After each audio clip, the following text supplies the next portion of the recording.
Well, the Victorian government has introduced the WorkCover scheme modernisation bill designed to ensure the program can continue to support those who get injured when on the job.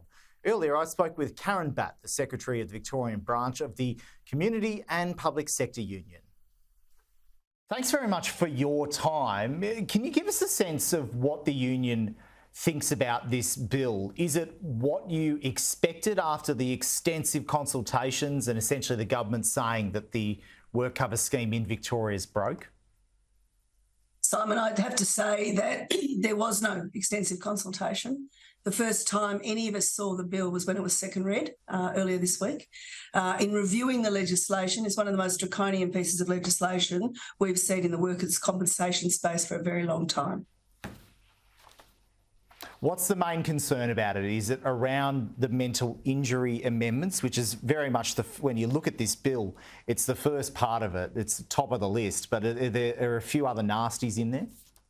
There are a number of nasties in there. Quickly, they've removed the right to arbitration for matters arising around the non-acceptance of a claim. So that process has now been closed off, forcing people into the court system. Very draconian, very litigious. We've also seen that the government's going to cut off the right to have access to benefits after 130 weeks. That is also significant. Many cases of particularly physical, which is also incorporated in this, injuries take longer than 130 weeks to manifest themselves. And so the ability to have entitlements to compensation post an accident, post an injury is being denied. But importantly for the scheme, it's the denial of the rights for people to make claims for mental health injuries.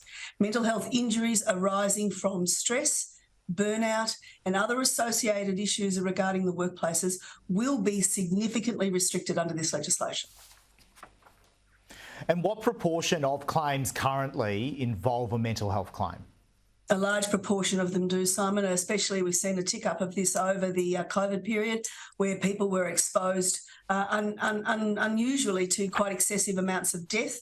The restrictions associated with working in those types of environments has resulted in a tick up of claims. But we've also got claims arising from vicarious trauma, from exposure to cumulative trauma, not just traumatic events. The legislation is narrowing down the ability to claim solely to the exposure to a traumatic event that is diagnosed by a practitioner as a cognitive or psychological dysfunction, so similar to PTSD. If you are stressed arising from seeing constant reports of child abuse and child neglect, but you are not exposed to one trauma, your ability to claim has been closed off. There have been reports, The Guardian Australia has been reporting that crossbenchers are doubtful about their support on this bill. They're concerned too about mental health injuries, mental health claims, and it follows a bill yesterday being delayed for 2 weeks that relates to housing and taxation. What do you make of where the crossbenchers are thinking at the moment on this? Could you potentially try and lobby them, at least from the union's point of view, on your view? I have not yet spoken to any of the crossbenchers. However, we are looking to have some dialogue. We believe that people need to understand the depth of these changes. This is not a superficial change. This is not the Orwellian, as the title would suggest, that it's about modernising this Act. This is about denying rights to people who are injured at work arising from exposure to constant trauma, to stress and to burnout. Unless you are diagnosed by a psychiatrist with a particular cognitive dysfunction, you will not be eligible to claim compensation. Just quickly, there's a lot happening in the workplace space in Victorian public sector.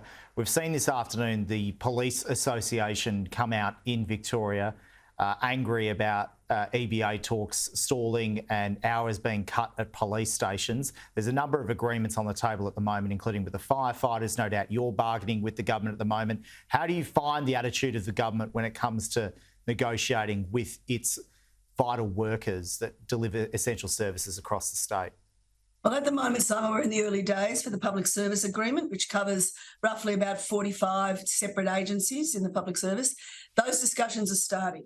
The key for us in terms of negotiations is whether the government is going to hold hard and fast to a wages policy that, when you look at it, does not add up in the context of current cost of living pressures on ordinary Victorians.